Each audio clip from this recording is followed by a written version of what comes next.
coming out of Chicago, Illinois, Keifer made All-Horizon freshman team. He was two-time Horizon League Player of the Year. He made first-team All-Horizon 3 times. He made his debut in the NBA last season as a 28-year-old rookie after spending years overseas, and has one of the most inspirational life stories you'll ever come across. Keifer, welcome to the show, and how are you doing today? Thank you for having me. I appreciate the introduction. I'm doing well. Going into year 8.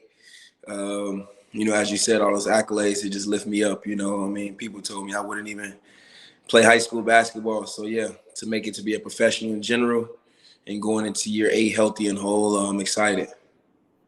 Absolutely. No, and you have one of the most inspirational stories out there. It's one of the best stories, and I'm really fired up to tell that story to the audience.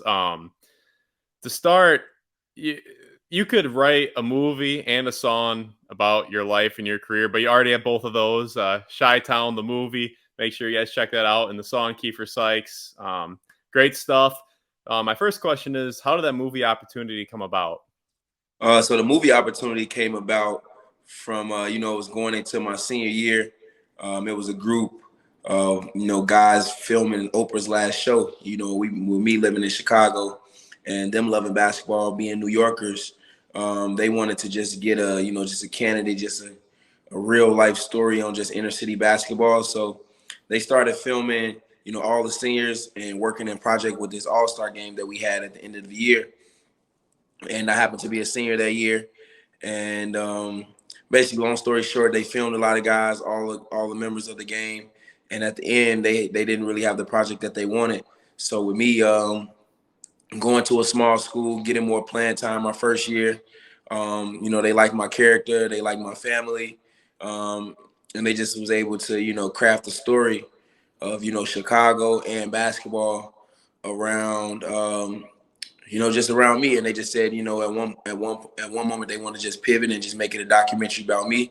And so that was just pretty much a blessing by God, So we got all these great players that come from Chicago, but yeah, for me to have a documentary and then for it to be titled Chi-Town, I was pretty much naive at first on, just my grind, my story, how much people appreciate it, be motivated and inspired. But, people are still watching the movie today. It's like you said, it's on Amazon Prime. It's still, getting a lot of views, and people still, hit me up each and every day that they, just new to the film and just discovered it and saw it and, how it's helped them in their lives. So, just very impactful, support the city, support my family, and, just support basketball in general. Oh, absolutely. And would you mind filling in the audience on your background a little bit, going from high school to ending up at UWGB and committing there? Yeah, so, as I was telling you before we started, a lot of people didn't, think I would, play high school basketball. I was really small, undersized, underrated, a kid from the South Side. And, we got all these good schools on the South Side of Chicago. I mean, one of them that you all, know a lot of people know about, Simeon and things like that. But I wasn't really getting recruited, to go to schools in high school, which now kids really get recruited to go to high school. But my older brother went to a school on the other side of town called Marshall. It was a school Patrick Beverly went to. Hoop Dreams, Boy, a good team, just a real powerhouse with basketball. So, I just decided to. With me being, I was also 13, the youngest freshman in the country in high school, probably the youngest freshman. I was definitely the youngest freshman in NCAA basketball at college. But, with that being said, I went to high school every day, commuted an hour to school to the west side and back to the south side each and every day, and started carving out space for myself. My junior year, we had a really good team. We went to the city championship, which is big in Chicago. A lot of good city teams, a lot of good players from Chicago, and we was able to, make a run downstate for the title and finish third. And we had a lot of seniors that was getting recruited, so a lot of coaches was able to see me and discover me.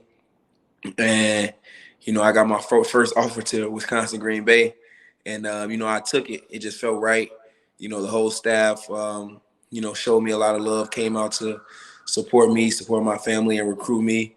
It was always, 2, 3, or maybe even the whole staff, the whole coaching staff coming to support. And, my dad just helped me make that decision.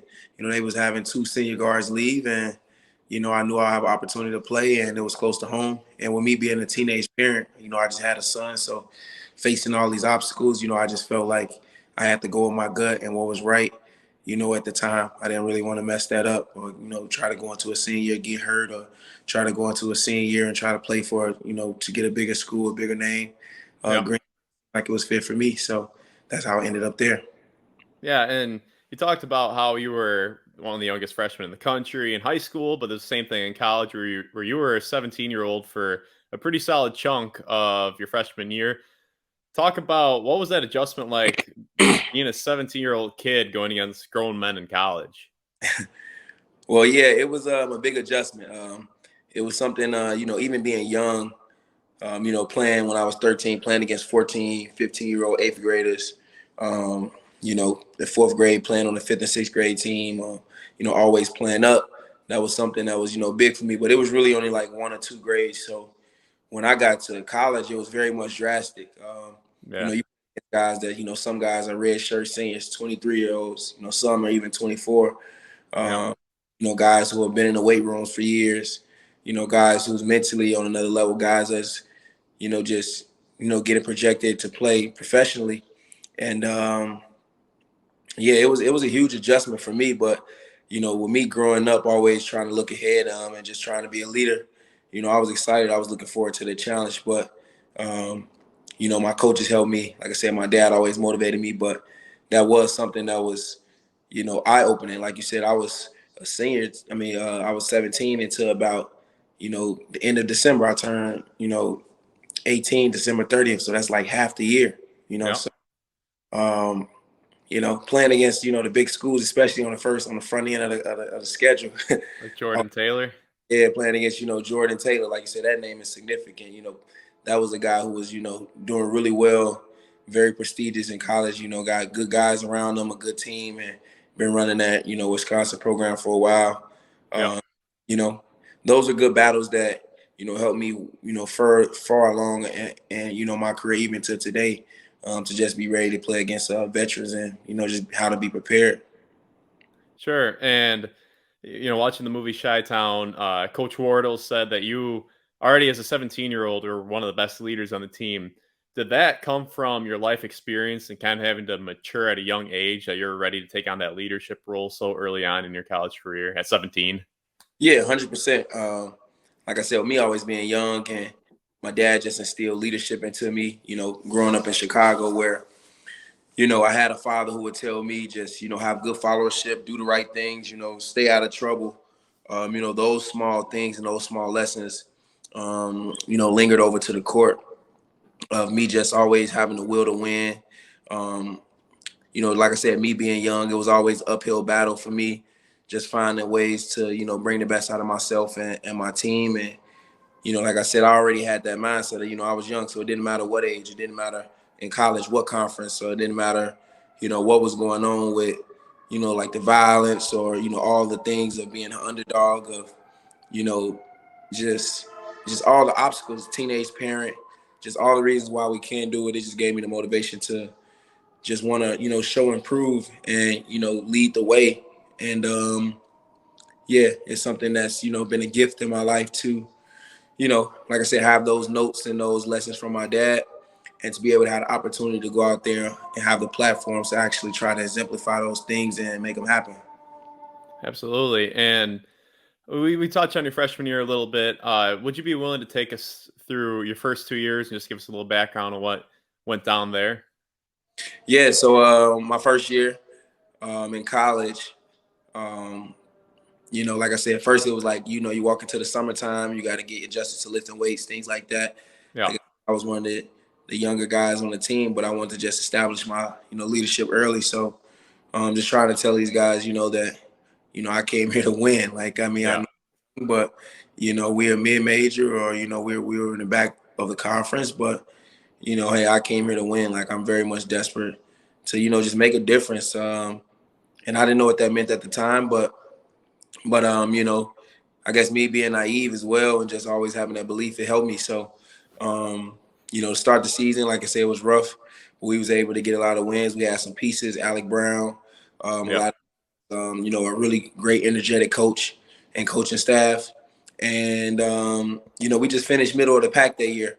But we knew that next year we'll have a real opportunity. We added some more pieces and, coach starts implementing style. And, I lost my dad in that offseason as well that summer going into my sophomore year. So, I'll speak on a little bit more freshman year. Yeah, with me to able to, start halfway through the season, have some big games, and, like you said, make the all freshman team is like, that summer and my dad dying, I just had a lot of motivation to just stay in the gym and, just make this basketball thing work. As you said, I had to mature really quickly. Now I have to use all these lessons, and it seemed like my dad, you gave me these lessons, and I have lived this life that prepared me, to take care of, my people, my family, my city, a lot of people. So, I'm shooting a documentary. People don't even know that, I'm doing a lot of things going in my life, but I'm just, just working and hustling and trying to make something out of myself from a small school. And, with me seeing that, this the NCAA, where like this platform is big. Like I could compare my stats to Jordan Taylor. I compare my stats to guys in North Carolina. I can compare my stats to people at Duke. It motivated me to, just continue to break out and have a amazing season and, really take that next step. So yeah, my sophomore year, we really took a big step. I was first team all league. Like Alec was really good, played really well, was getting on the NBA radars. I was well, and to be honest, I like to say, we were one shot away from making the NCAA tournament. We played Valpo at home in the Final Four. We're up 2 with, probably about 10 seconds left, 8 seconds left. And Ryan Brokoff, slips and falls and shoot a 3 from, NBA distance and, makes it. And, it ends our season. But we would continue to take steps. So, my freshman and sophomore year were pretty much really, really, internal and foundational building years. And, from then on, those next 2 years, we wanted to, better mid-majors in the country. Yeah, and talk a little bit about when those tough times hit. If you watch the movie Chi-Town, you've experienced some tough times in your life. What motivates you to keep on pushing forward? Yeah, I mean, when you go through these things, you just realize, you have no choice. And, for me, at times not having faith and being able to persevere, I just build on that faith. I build on, moments where, I've gotten through before. I build on moments where, something was hard, but, it's going to continue to be hard moments. And that's just life. So I built like this quiet faith, just this quiet strength, just this quiet confidence that, if I work hard and, all of these things are, not going to break me, but they're going to make me, they're going to make me and they're going to make my story. They're going to make, everything better as I persist and persevere. And as I was saying, none of it's easy. A lot of people won't do it. A lot of people won't make the decision that I made, to go to a small school. Like you said, at these times I could have transferred. I'm one of the hottest point guards in the city, and now I have an excuse. I have my kid, I have my dad, so I could get a waiver. But just sticking it through, just being loyal to the grind, loyal to myself, believing in myself is kind of the bravest thing that you could do. Just having that loyalty, that self-awareness, and just being gentle to yourself. And that's something that has helped me through a lot of the tough times. Yeah. Now you mentioned your first 2 years, and your sophomore year in 2012, 2013, your high school teammate, Alfonzo McKinnie, transferred to UWGB. He redshirted that year, was hurt a little bit in 13, 14, and then picked up and joined the team later on in the season. But both you guys have crazy stories where you guys went from, Chicago, the same high school, to a small school in UWGB. Both of you have played overseas. He played semi-pro and he made his G League team through a tryout. Talk a little bit about your relationship with him, and one, did you have something to do with him transferring to Green Bay? And two, just talk about his relationship and what it means to you that both of you guys have made the NBA in such wild journeys. Yeah, so I mean, obviously that's my best friend, pretty much like my brother, the brother I never had. I don't like to say the brother I never had, the brother that I always wanted to have, someone that, had a lot in common with me. You know, I have great brothers, but to have someone who, you know, loves to play basketball, you know, we pretty much opposites. As he's like a little bit more, you know, laid back. You know, I'm laid back as well, but you know, when I get on the court, I'm a lot more just outgoing and full of emotion. And yeah, so we kind of just great, you know, counterparts. And like you said, someone I went to high school and college with, and we both turned pro. So like for us to, you know, share the same ideas and the goals, you know, we definitely push each other to, you know, make all of these dreams that we had a reality. And yeah, for us to have a full circle moment last year where he playing for the Bulls and I played for the Pacers, you know, it was definitely divine. But yeah, you know, growing up, he was a year ahead of me. So that's why, you know, like I said, a lot of schools were recruiting him and a lot of the seniors. And we had a good year going to the city championship and going downstate. And, you know, he was very much, you know, very important piece and a part of that. And, you know, he left the year before me. He went to Eastern Illinois. So it's just this how connected that we are. The coach that recruited him to Eastern Illinois, you know, after he recruited him, that was his last recruiting, and he went to Wisconsin Green Bay. So he went there and was telling them, like, man, this kid, Keifer Sykes, is the one, is a great point guard, things like that. And at the same time, I just wanted to go to, you know, Eastern Illinois just to be with Alfonzo so bad. I only took the visits from there and to Green Bay. Oh, wow. Yeah, so I really just wanted to go to school with him. That's how close we were.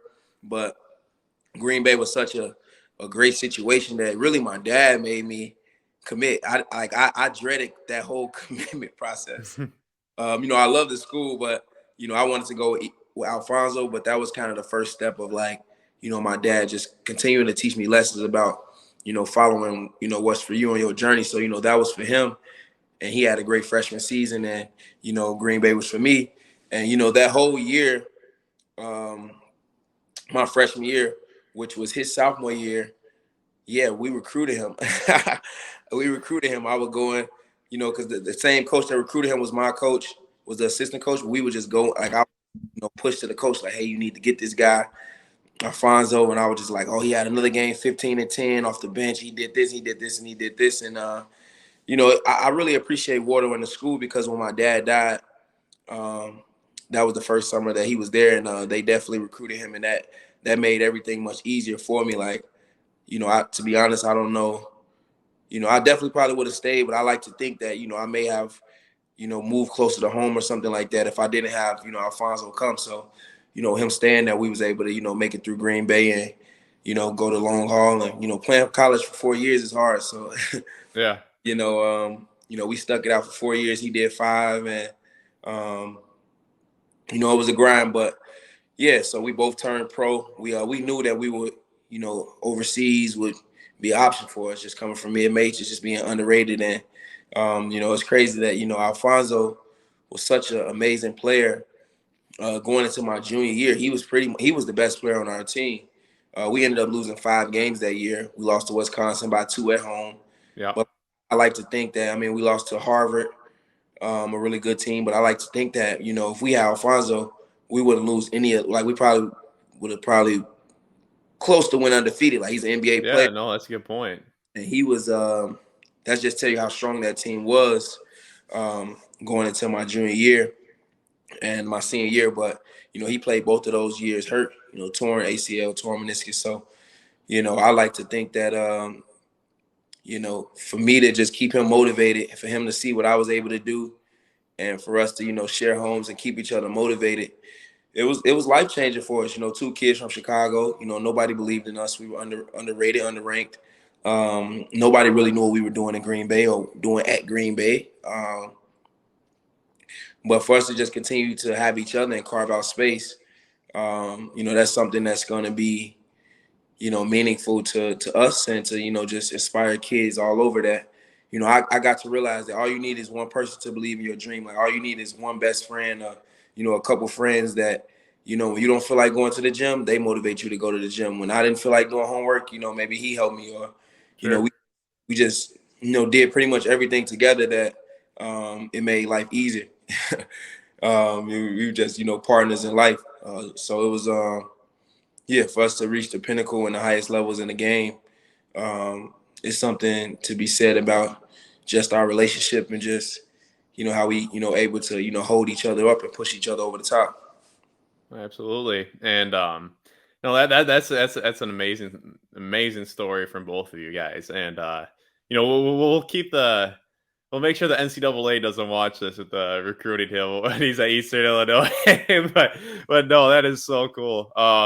Yeah, and you talked a little bit about your junior year. That's when your team, you guys got a little older, and that's when you really started to pop off in that 13-14 season. I mean, you had the duo of you and Alec Brown, who was a second round pick for the Phoenix Suns. And then you're surrounded by great athletes, Greg Mays, Faust, Carrington Love was, a menace on defense. And then future NBA player, Alfonzo McKinnie.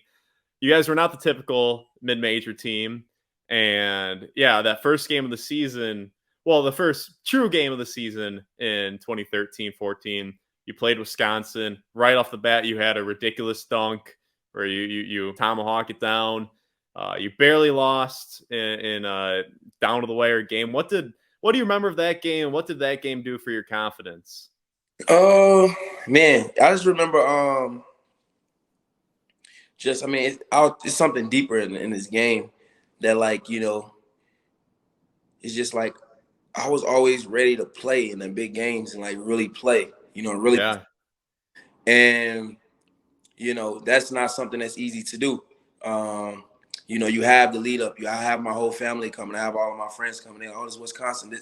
Those are the games people want to come to. Like, those are the games where it's really a sense of vulnerability, if that makes sense. As far as what if I score 5 points? Like, this is one of the best teams in the world. But like, the bigger games are the ones that people want to come to. But I remember that game, like barely getting a nap before the game, like trying to do all these things to make sure everybody's situated, and like you say, just leading up to the game. Yeah. Weeks and practices and the school, everybody's excited, because this is the first time Wisconsin's coming on campus, and all of these pressures and these things. But I was, when I look after that game and just the emotion I was playing with, like say the way the game unfolded.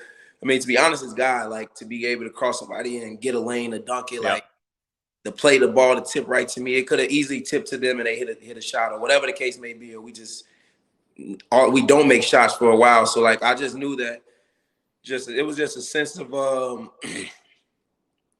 just being locked in and being in a moment is something that I was gifted with, like I was able to continue to do, and that's something that I continue to hone and try to enhance as I go on my journey. But and dig deep to find that zone. But yeah, I was in the zone, and that's the way that I like to play. So like I said, it's bigger than just the game or the performance. Just for us athletes, we have to talk about like the what it actually takes. So but yeah, that year, that game, like I say, Alfonso's not playing, one of our best players. He's been playing well all summer. He just get hurt. Alec Brown didn't have a great game. Greg Mays played well, but just that team, our coach and us getting that close, it was just amazing. To be honest, it was just amazing.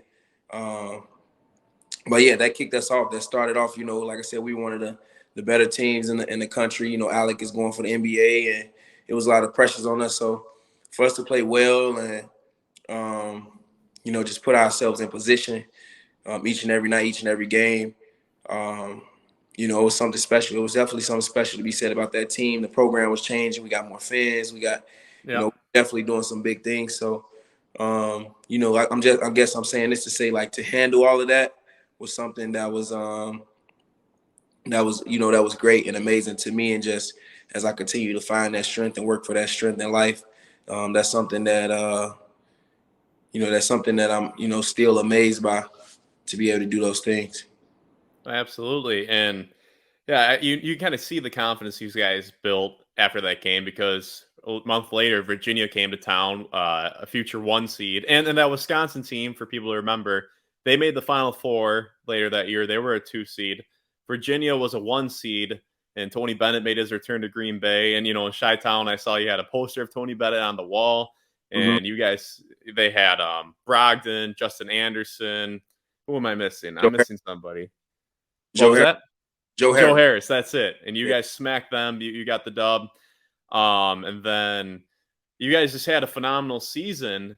And you were the regular season champs in the Horizon League, which probably wasn't done for a while at Green Bay. But you played in the conference tournament, and you ran into a really hot UWM team, and you got injured in that game against UWM. Mm-hmm. And it's for people who don't know, in the conference tournament and mid majors, most of the time, like probably well over 90% of the time, you got to win your conference tournament to get an automatic bid to the NCAA tournament. And if you have one off game, or star player gets injured in that game and the other team's hot, you're not going to make the NCAA tournament. But tell me what you thought your team's ceiling, hypothetically, you don't get hurt, you guys get past UWM. What kind of damage do you think you could have done in the NCAA tournament? Yeah, I think for sure win a game or two. For sure win a game or two. I've never been, so I can't really speak to, I don't like to speak to what would have happened Yeah. but I mean, we had confidence. We had the team, we had the playing style as far as, our zone defense, the wrenches that we threw in the game, how we controlled the pace of the games. And yeah, an injury just, prevented all that, like I said, injury of Alfonzo. So, I mean, at times I feel like it was meant that it happened, for whatever reason that it was. Because I mean, obviously, like I say, if Alfonso was healthy, I get hurt.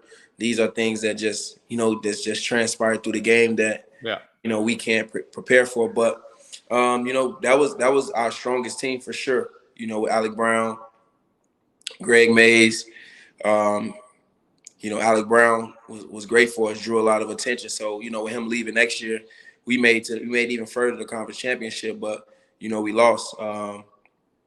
So yeah, that was our strongest team and our strongest chance. So I'll say that, we would have did the most damage that we could have done, that year. But yeah, a very, very tough game. That hurt us too, because, say even if we win that game and lose the championship, I think we still would have made the tournament. But with us losing the Final Yeah. Four, I remember watching the selection show, and we were one of the first teams out because we were almost getting at large. Then you come back for your senior year the next season, after being Horizon Player of the Year. What went into that decision to come back for your senior year instead of going pro when your name was pretty hot at that time?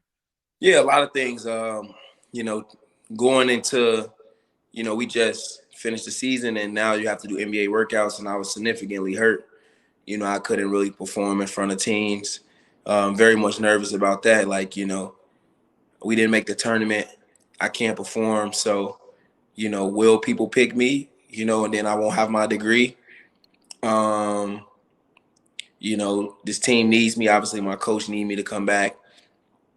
Was I mature enough? I don't think so.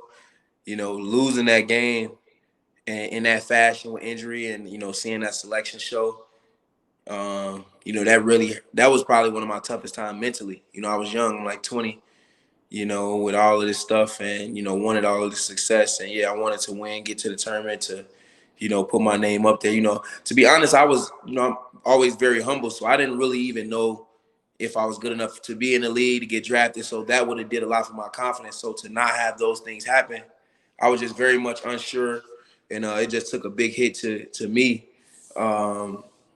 Yeah, that was a big, big hit.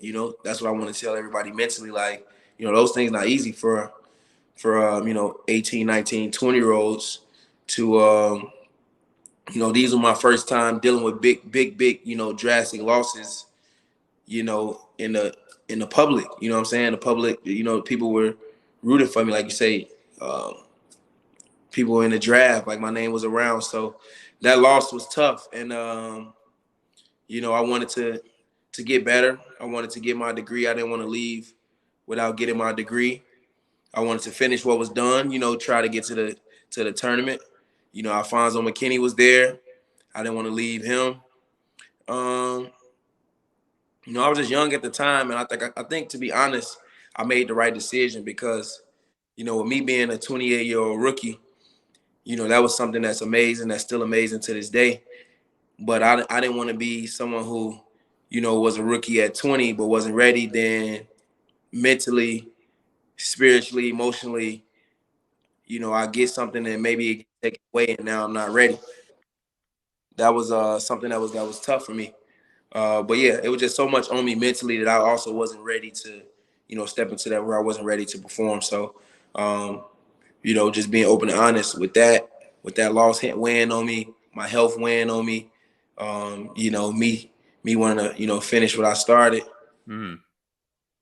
I just wanted to continue to get better too. Like I knew I wasn't ready, mentally, physically, and spiritually. I knew that I had much more things to do and learn. And being honest, senior year was the hardest for me. I feel like I was burning out, being at school that long, being at a mid major, doing all the same things 4 years. Now it's more expectations of us for sure having to do it. That was a lot of weight on me too. So, a lot of those 2 years really helped me going into pro. I don't think I'll be in year 8, without having those losses my junior year, and having another season to groom myself and go through a lot of ups and downs my senior year as well. It prepared me when I turned pro. All right. So this is part 2 of the interview. Keifer was nice enough to grant us a little bit more of his time. So thank you very much, Keifer, for that. Yes. How are you doing today? I'm good, man. Like I said, yeah, I changed the tire, a new setting. Like you said, man, here in Detroit. So, just excited to get back on and just finish giving the insight on just my journey. Absolutely. And just before we pick up with the journey, talk about where you are right now and where you signed to and the work you're kind of putting in the off season. Yeah, so right now I'm in Detroit, Michigan. My third stint in the NBA. Signing Exhibit 10 with the Pistons. My first journey was with the Spurs and the Austin Spurs, and then last year I signed the same exact deal with the Indiana Pacers, and was able to get called up and signed for the full season. So I just been working hard this offseason. This is the longest offseason I ever had with us. With the Pacers, we didn't make the playoffs, so my season was done in early April, and I just put in a lot of work to get back into this position. So it's a blessing by God to now be a part of the Detroit Pistons organization, and just here in the Midwest, it's a blessing. I'm from Chicago, Illinois. I went to school in Wisconsin. I just played with the Pacers, so to round out this Midwest journey and get to Detroit, I'm very excited for this year and this season. No, very very cool. And yeah, let's pick up back into your journey a little bit here. So we left off right after your junior year, phenomenal year. Got injured in the conference tournament. You decided to come back for your senior year, and to start off your senior year, I remember you played Wisconsin once again, and a moment that I remember in particular is you drove down the lane and you went up for one of the most ridiculous dunks, and in my opinion, the greatest missed dunk of all time over Frank Kaminsky. What do you remember about that play? Yeah, so I'll speak a little bit before that. So after my junior year, I got hurt. Decided to come back to school to get my degree. I was finally invited to my first camp, which was the CP3 Chris Paul's camp. Which was amazing. John Morant spoke about that recently. How that was where he was able to put a lot of his talents on display and move up the radar. So with that and me, having an NBA and all these things in the back of my mind going into my senior year. I was just excited for the season, excited to play Wisconsin again. We were down at their house up in Madison early in the season. And, I like to think that, too, was the greatest missed dunk ever because, that dunk got more coverage than many of dunks that I've made. So, I just remember it was a cool moment. I drove down the lane. I really tried to dunk on him. I always like to tell people I think it was a foul because, we went body to body and I ended up losing the ball. But, the refs and all the fans, everybody was in such a shock that, I went up over him and the ball spiked off the back of the rim that everybody just froze for a minute. It's crazy that moment was, captured and, replayed over and over. And, Kaminsky, who was, I think was player of the year, they were, went to the NCAA the NCAA championship actually back to, he tweeted, him being from Illinois, we trained together that, I almost, ended his career before it started. But it was just a real cool moment for us to exemplify that that love, and just that care and consideration for each other, via Twitter and things like that, and for that to go viral, yeah, that was a cool moment for me. Yeah, and what I remember about that game is, once again, you guys kind of showed that you weren't your typical mid major. You had high major athletes on your team. I remember some alley oops, just some really wild plays that game, and you guys had a really good season your senior year. I would say it was a little different that you guys didn't have Alec Brown, kind of that floor spacer, but you guys were still a really good team. And you personally had a fantastic senior year, and I remember the Chicago game where you scored your career high 36 points. You eclipsed 2,000 points. You got the win. And you did it all in front of friends and family. I imagine that had to be a really cool experience and probably one of your best experiences in college. And my question is, what was your favorite game in college? You beat Marquette. You took Wisconsin down to the wire. That Chicago game. What was your favorite game of all time? Yeah, like you said, we beat Virginia. Had a lot of good games, a lot of good tournaments. We traveled to the Bahamas. We traveled to Alaska during my time there. My time at Green Bay was definitely special. Just playing up there. Having a lot of the Packer fans coming out to support us. We practiced at Coach Mitch McCarthy's house before. Oh, cool. Yeah, so just a lot of cool moments. But senior night in Green Bay, that was kind of big for me as well.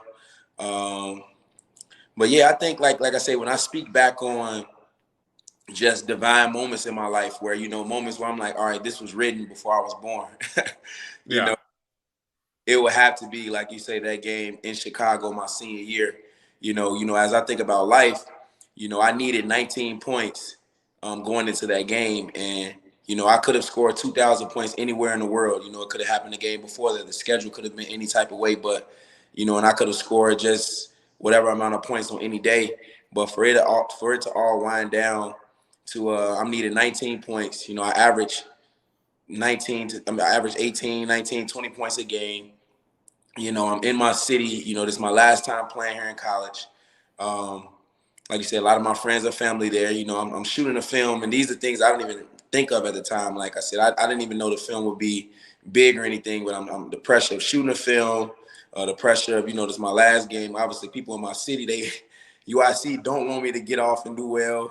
Yeah. And they know I'm coming. And I just remember telling all my teammate, or one of my teammates specifically, he just kept saying, like, man, you got to get 20 points in the first half. Like, you got to get the 2,000 points in the first half. He just kept saying that. And like I said, I got 18 points. It's like 10 seconds left. We're at the free throw line. And I got, and I tell one of my teammates, like, all right, let me get on the free throw line. Like, I got to get this ball and hit a three, to get to eclipse, at the buzzer, at halftime buzzer to get the 2,000 points. The Yeah. ball literally misses, magically tips up right in my hand. I come down, dribble left, dribble right. I shoot it, and it goes right in at the buzzer, and I get my 2,000 collegiate point at the buzzer. Like, just fairy tale, just magical, just, just very angelic. It's like, like that shot could have missed, or, anything could have, went a different way. It could have tipped and they get the last shot and hold it, or, like it's just so unbelievable. And then, yeah, for me, I just remember that game. I just couldn't miss from the beginning. I was just unstoppable. Like, it was, I remember just pushing the ball down the court one time, bumping the guy off my hip and dunking. It's just like, I love when the game, when you put in the work and it just, it's really God, how it just falls the right way. Like the ball is bouncing to you at the right time. The shots are falling. Mm. It's just like you're in the zone. So, it was a lot of pressure on me, trying to make the NBA and things like that. So for that game to happen in my city and for me to have just such a moment, such a high, in my city, and for it to be captured and, something I'm going to remember forever. I got the ball for that game. It's just, that was probably my, most memorable collegiate moment for sure. And just seeing the behind the scenes, just, yeah, I definitely recommend to anybody watching this, check out the movie Chi Town, because that was inspiring. teammates, coaches, friends, family, everyone was there to see what you accomplished. And another really cool feat you had is you're the first ever from your family to walk the stage and graduate college. Talk about what that meant for you to walk across that stage. That meant a lot to graduate. Like coming from Chicago, coming from poverty, just really beating the odds. I'm just grateful each and every year, each and every, step I've taken. Even more than basketball. Like my purpose now is just so much bigger than just basketball, and showing people from my city what we can do, despite the obstacles. With me being a teenage parent, like I said, even that game in Chicago, I'm thinking about my dad. I lost my dad. Thinking about all these moments where I could have stopped. Going to school for 4 years isn't easy. Going to college, and at times we didn't have a lot of money there. It wasn't like we had NIL deals or things like that. Yeah. I wasn't the most fortunate kid. So for me to, navigate through all these things, going back and forth, and, staying focused, that was something that wasn't easy, and life isn't easy. So for me to break barriers and, first of all, like I say, for my family, then for my kids to see, and then, for the city, to see, it's just always amazing to me because, people always told me I wouldn't even play high school basketball. People told me I wouldn't even play junior varsity or varsity basketball, that were at my school, let alone get a scholarship to go to college. And then on top of that, become a good player and be a great dad. And then on top of that, to graduate, these are, goals and dreams that I had, that I wish for, that, at times I wasn't sure if they would, come true. So, that's what I like to tell, kids on this journey, that it's really, the destination always changes, as long as you continue to push harder. And that's why I always talk about just the journey. That's what I would, say in college, because once you set a goal and you achieve it, it's more to chase, it's more to accomplish, it's more goals to go for. So, like I said, that's something that I like to, speak to the next generations about, is, have goals, have dreams, but knowing that, the work is never done, is always forever changing, and the destination forever changes as long as you work hard and believe and make it happen. Sure. And you ultimately made the NBA, but after college, it was a long journey to the NBA. You went undrafted after your senior year, and then you signed with the Cavaliers, had a solid summer league, but ultimately they waived you, and then you got picked up by the Spurs. You played a few games in training camp in the preseason with them, and you played in the G League with them, then the D League. Uh, but when you were with them in that preseason, you got to play alongside legends and Tim Duncan, Manu Ginobili, Tony Parker, Kawhi Leonard, even Danny Green. Uh, Yeah. Talk a little bit if you picked up anything from those guys in that brief time you played with them. Yeah, so my first year I didn't get waived because I had just the summer league deal with them. So it was, Okay. I've been waived 3 times in my career. So, these are all beneficial steps. I wasn't saying that to say that I wasn't waived, but I was just clarifying that, Yeah. Cavaliers, which, at the time they only had 2 guards. And then, as summer league went on, I had a good summer league. I got introduced to the NBA, and I realized even on my summer league team, it's a lot of good guards that you got to work through. And at the time, then they even signed, who did they sign at the time? They signed a veteran guard and then signed Matthew Dellavedova back. So at Right. the time, it was only 15 players. It wasn't like two ways or things like that. So it was Yeah. three players at each position, and they had filled those. So in the movie I spoke about even going to the Spurs. So when they offered the opportunity for me to come with them, like you said, such a prestigious franchise. They were really winning at the time, and like you said, they had Hall of Famers. From Hall of Fame Yeah. coach. Greg Popovich, Will Hardy, who's now with the Celtics. Becky Hammond pretty much the guards coach, and now she just won a championship with the Vegas Aces like a week ago. So that franchise was loaded with basketball minds and the greatest basketball talents, some of the greatest to ever, you know, be a part of the game. And yeah, that was very much, I feel like that was divine in my development because, like you said, I got to learn so much from watching Kawhi Leonard, watching Patty Mills, um, watching Danny Green, watching how Popovich deals with LaMarcus Aldridge, who's new to the team, watching Manu Ginobili in his last year, how he still took care of his body and was one of the most flexible, that I've ever seen at almost 40. Watching Tony Parker, who's a player from abroad who had to come here and craft his way out, at 18, 19. And, he didn't really shoot the three as great and learn how to still be very strong and effective in the game and, get them to multiple championships versus the Heat and win and things like that. And, guys that played against Kobe and Tim Duncan, obviously, who's, just very much of one of the strongest leaders we ever seen in the game, probably the best four-man we've seen in the game. So, it was a blessing to make that transition to, my favorite team, my dad's favorite team, and to sit there and learn so much my first year, like how to be a professional. It helped me, like you said, eventually make the NBA now because, I got to just, see such a high level of basketball and learn from so many guys, through that training camp and in those 2 months. And like I say, I ultimately got waived, but those 2 months set the tone for my career for sure. So then you played your rookie year in for San Antonio's D League team at the time.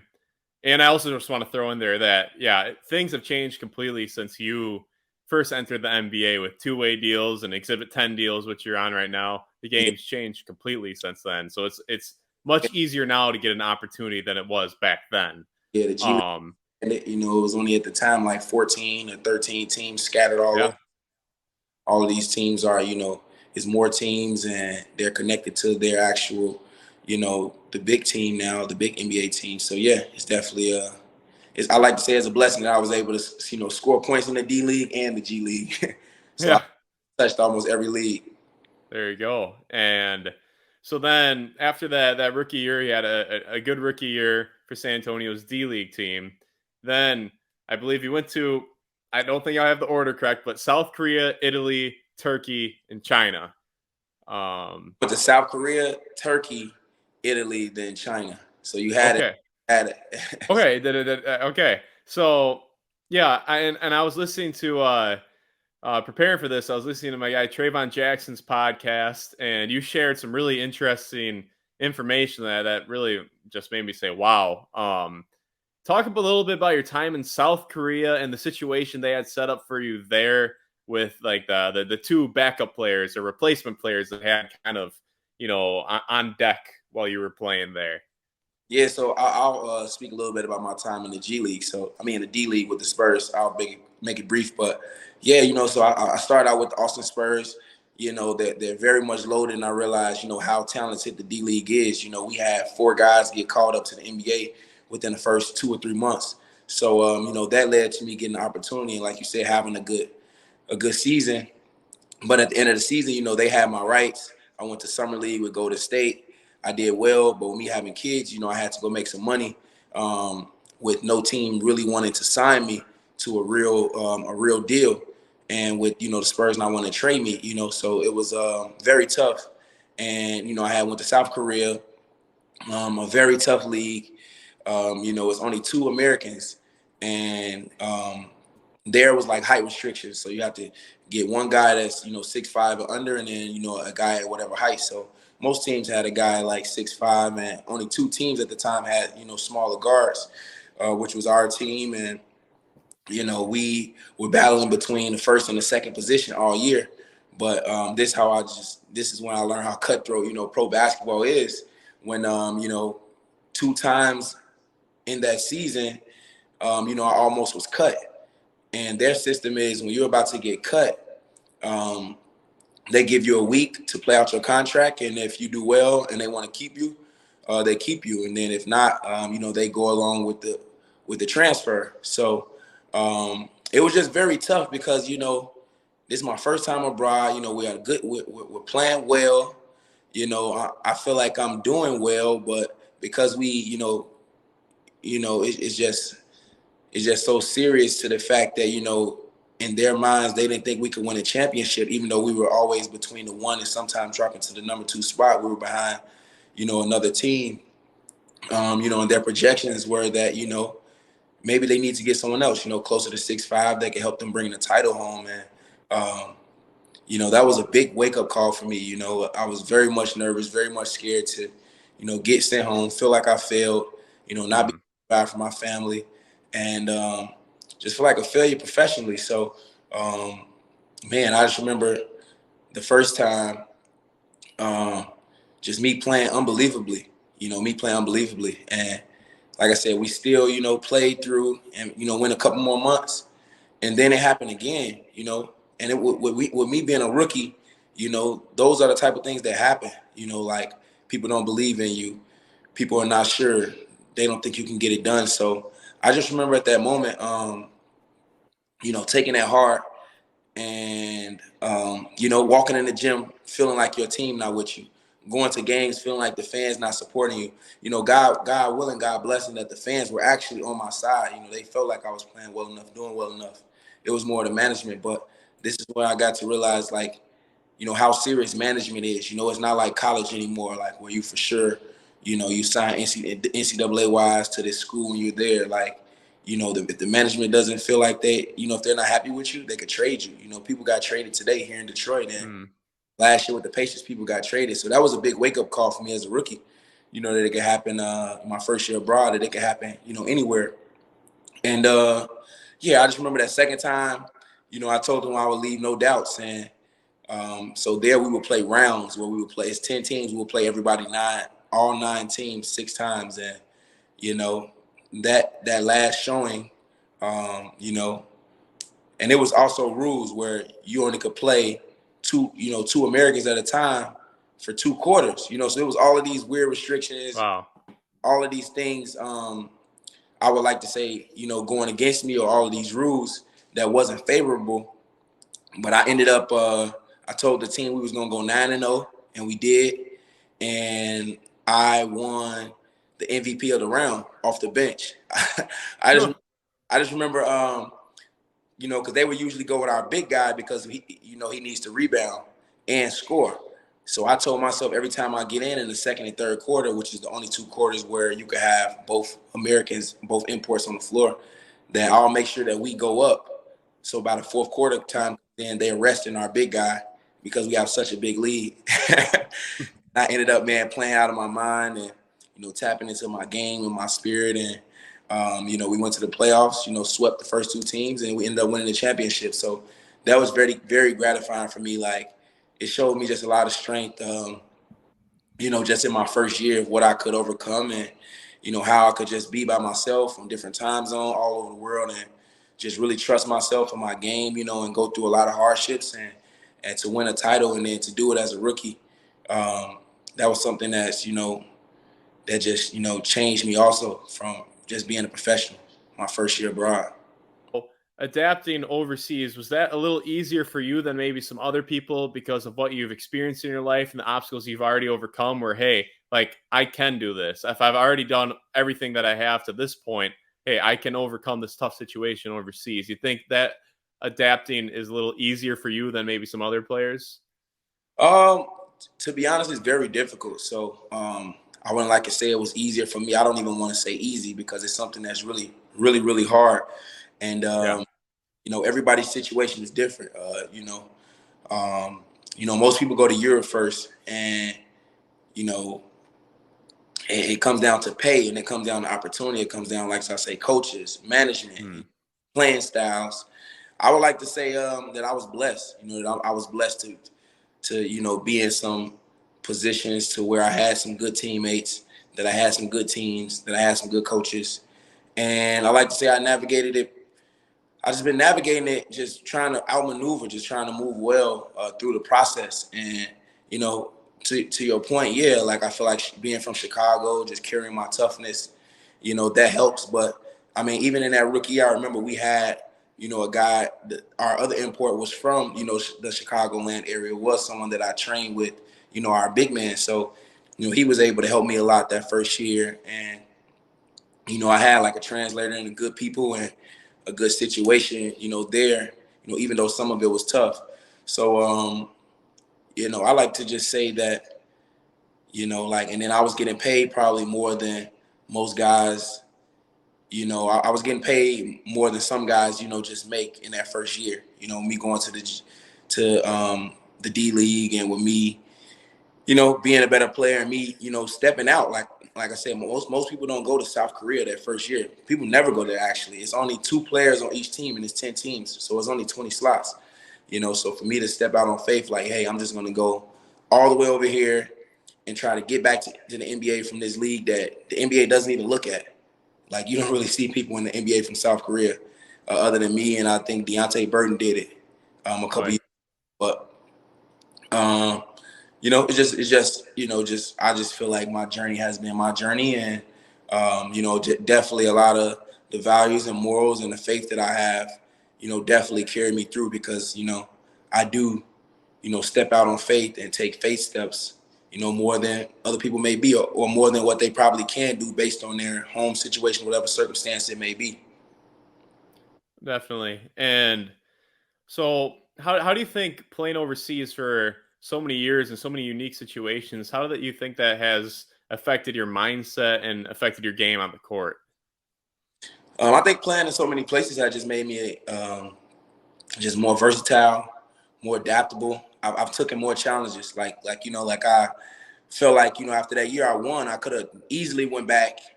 My pay had increased. We were reigning champions, a good team, but like I said, with all I went through, I was like, hey, do I want to go through that? Which I probably wouldn't, but I think I want the next challenge. Like, I've already won a championship. What else is there to do? I've conquered that. Like, let me, try to go to Europe. And then, when I played 2 years in Europe, um, and China came calling, that was after I just, played in the Champions League, had got the Champions League scoring record for a single game, was doing well, got Euro League, Euro Cup. But China called. It's like, all right, let me leave Europe to go to China and, test that out. Now it's back to 2 Americans, a lot more pressure on you where you have to score a lot more points and be way more responsible for winning. And then to get to the Euro League and then play with a bunch of guys who are ex NBA players. The Euro League is the highest level of basketball outside of the NBA. Me coming off the bench, me coming to that team in the middle of the season, just I feel like I've just been challenging myself. Then after that, it's like, okay, now I'm going to go to Australia. A totally different league. Like I said, I taking risks. That was less money. I got paid around like 125, which is one of the smallest contracts I've taken. Especially at the time with me being in my 6th year, 7 years. It was like I'm gonna just challenge myself and go into a new environment, a new league, be the new guy. So um, I've definitely taken other risks and pushed myself and put myself in those positions where I had to rise up. Like I said, that Australian team, it was their 2nd year in existence. I'm like, all right, I want to try to take this team to the playoffs. As a point guard, Mm. not just be the scorer that people want to see me do. And, to get back to it, I want to show that I could, score and run a team. So it's like, I could play defense and just being very much versatile and being responsible. These are things that I've just challenged myself to do with my time. And, it just helped me continue to be a better player and, the player that I am today. So it's kind of like just, yeah, the things that I've been able to put on myself and, just trying to, once I get that challenge in front of me, I just set goals and work hard and, see what happens from there. So you spent about 5 years overseas, and did you ever have any doubt creep into your mind about you making the NBA? Yeah, I did.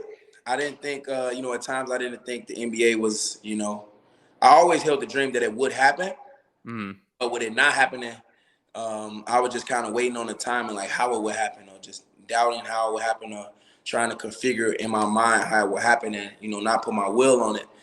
Especially like I say, after my first year, I got hurt in the finals.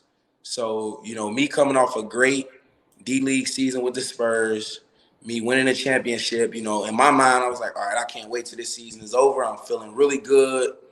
Um, I'm ready to, go to all these mini camps and, I believe I can make it happen. So yeah, At times in my journey abroad, I did, have some doubts. So we're just trying to configure in my mind, how would the NBA work? Will it ever work? Every year you're seeing guys getting drafted, agents saying it's tougher. And, Mm. agents seeing me as a moneymaker abroad and, trying to keep me abroad and things like that. And I just always held the NBA, true to my heart. But at times it was tough to see, how it would all unfold. So, it's crazy because like I was speaking about earlier, after having a great G League season, D League season with the Spurs my first year, then playing well for the Warriors summer league team with guys like Royce O'Neal, Pat McCall, two guys who have, Pat McCall won 2 NBA championships or 3 Yep. right when he got. And Royce O'Neal is now like a big time NBA deal, like 3 years, 40 million, 3 years, 36 million. It's like, you know, then I went to Korea, won a championship, but I got hurt in the finals. So after Mm. I was feeling really good, excited for the NBA workouts in the summer. And this is early on when I was on radar. So, for me not to be able to participate in those and for me to take another step back from the NBA. And then, like I said, it was like, now I have to go to Europe and try to make this happen. People say you have to go to Europe to make it happen.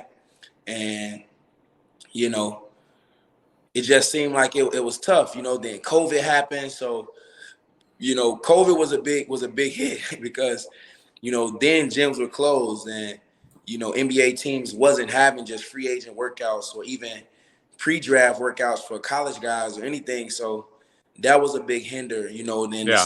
season was offset with, I remember this is crazy. The season was offset with the NBA starting late because they finished in a bubble and most players abroad having to take money and just sign with teams in July and can't wait till the season has started in December that year.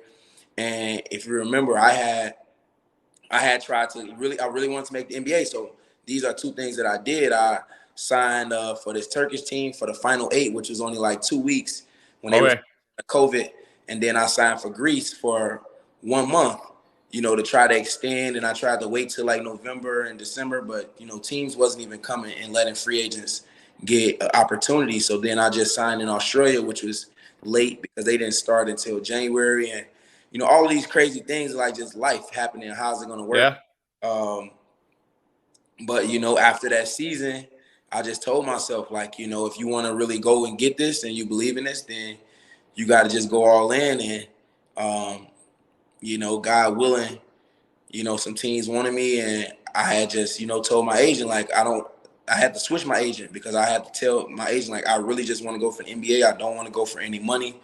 My other agent just wanted to go for money, and he's like, all right, that's gonna come with signing like a really minimum, the smallest NBA deal, which is Sure. straight to the G League, which is 35,000 maybe.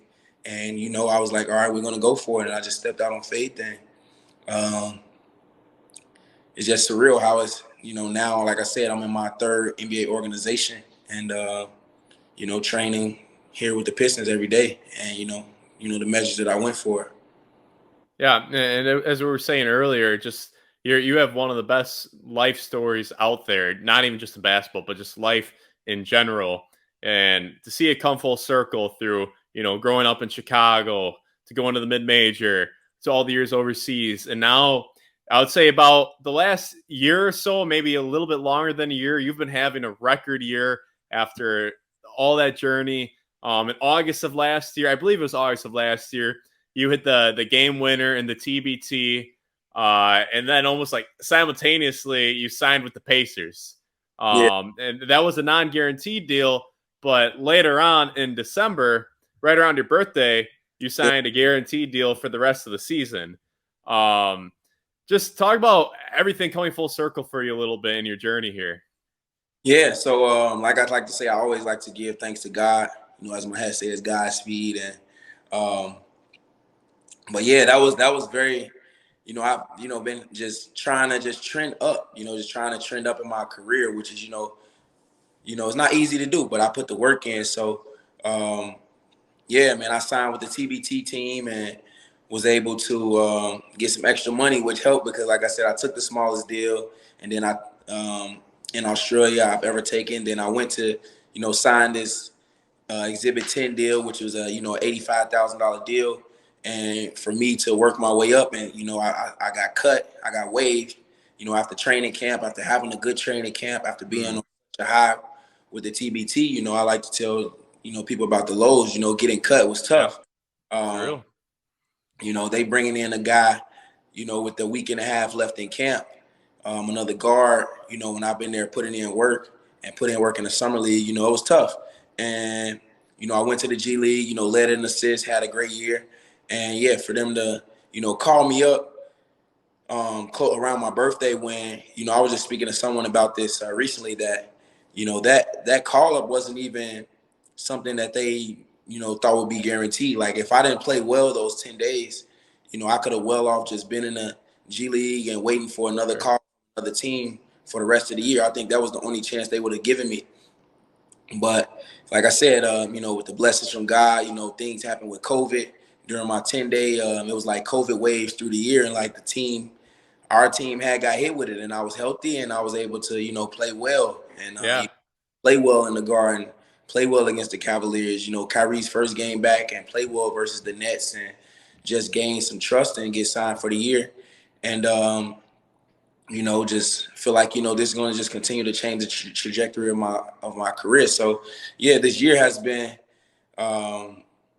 it's crazy that it just passed the year from, like you said, all of that stuff. But it's just been another awesome year for me, and now I'm just working harder each and every day to keep going, to keep trending up, and it just comes from the blessings of God and the faith. And like I say, me stepping out on faith. Most people wouldn't have taken, an Exhibit 10 deal with a team full of guards. Most people wouldn't believe in themselves or turn down as much money as I did. A lot of people offer me a lot, after playing well and getting my Australian team to the playoffs.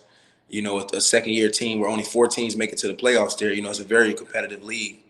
And we're playing during COVID, and, to play in the TBT and, put a lot on my body, and to take pay cuts and to win prize money. Like it's just a lot of things that I've been just able to try to, position I put myself in, and work hard. Like people don't even remember that first TBT game.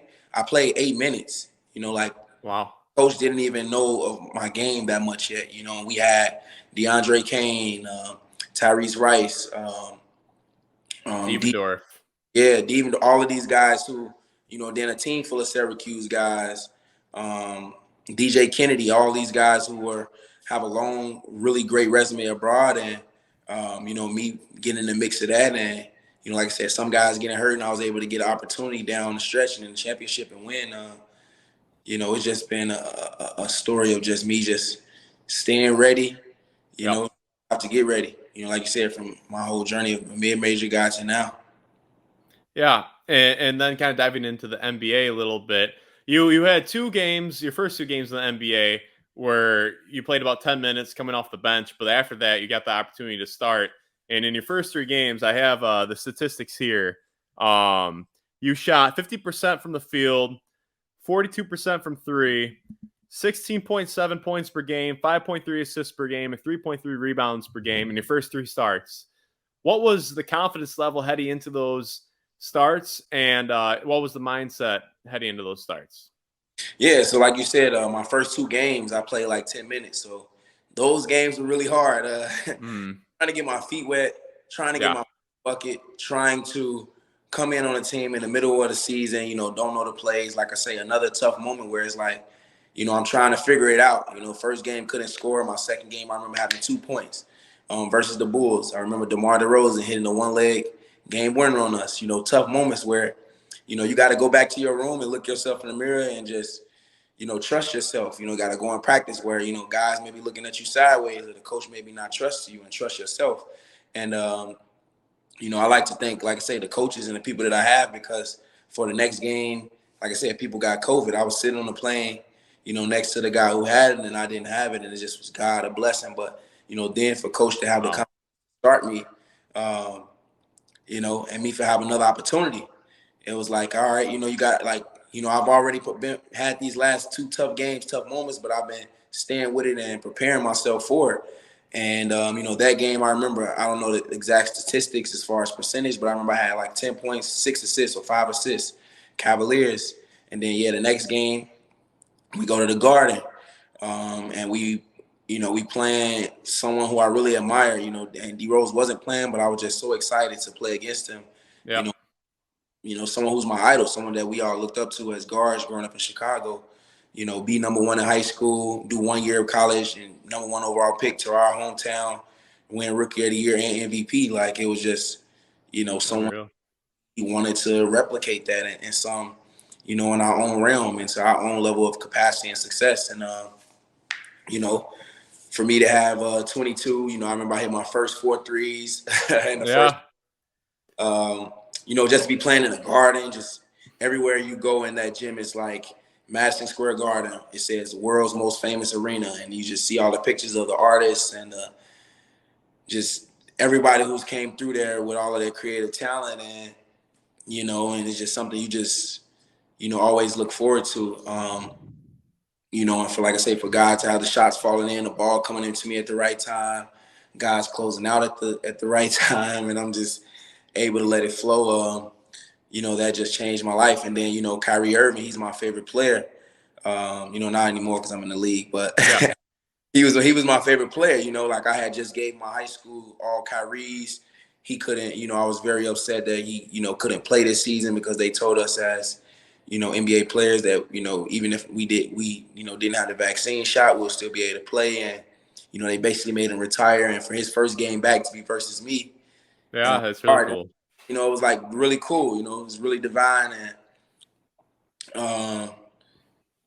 I was just, these are all big moments. Everyone's calling me like, man, you got to guard Kyrie, man. Just, he got a lot of game and this and that. And it's like, these things has built me. Like you say, all of these moments in my life, everything has built me. So, I'm very humble and, just have, a quiet sense of, faith here. But like, yeah, I have like a quiet confidence about me, just a quiet strength that, you know, people say I'm under 6 feet, whatever the case may be, but I play much bigger and much better than, what the eye presents. And, that's what I'm still carving out now. Whoever values me and, believe that I'm that guy, that multi-million-dollar player, I'm going to be able to show that and represent that, for the rest of my career. That's my goal.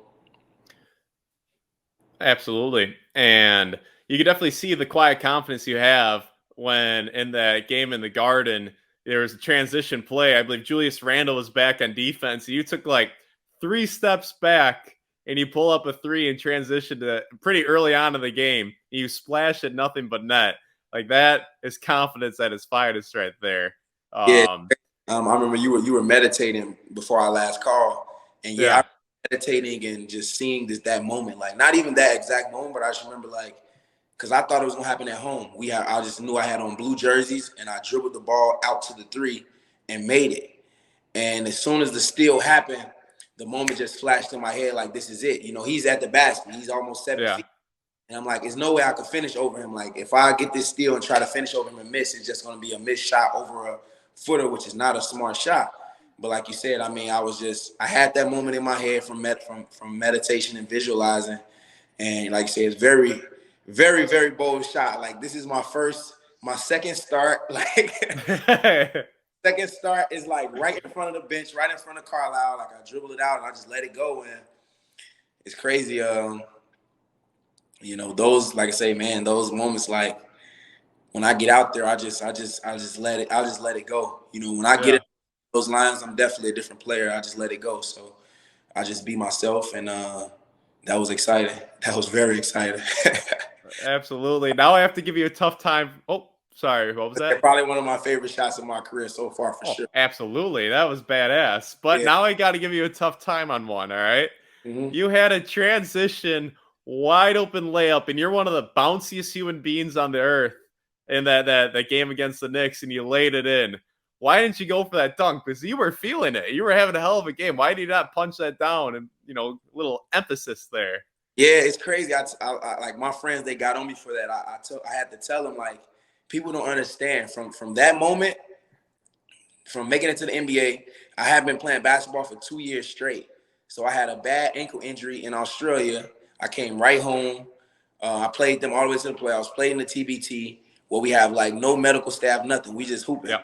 Then I went straight to summer league where we barely have a medical staff because we're not the actual Pacers. You know, we gotta just all get slots.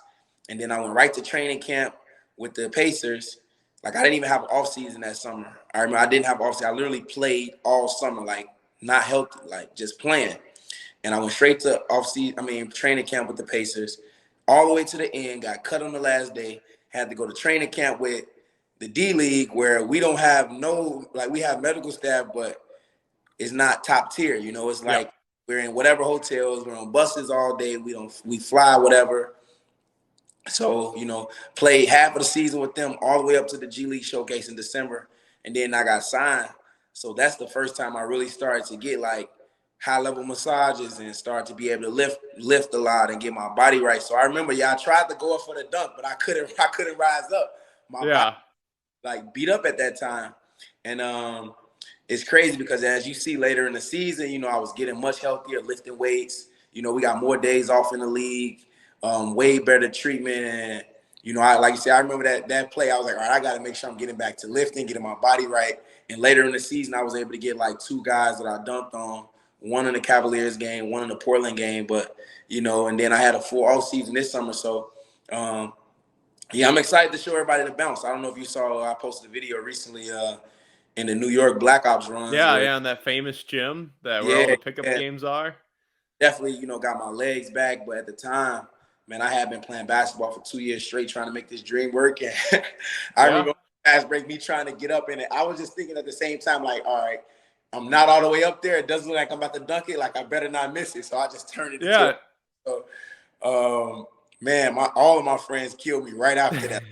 Show out, I was like, man, I really tried, but my body is like beat right now. Like, my body was beat down. But, you know, that is just more exciting parts of the journey, just because that motivated me to, you know, lift a lot and get my body healthy. And I was able to get 2 nice dunks later in the year.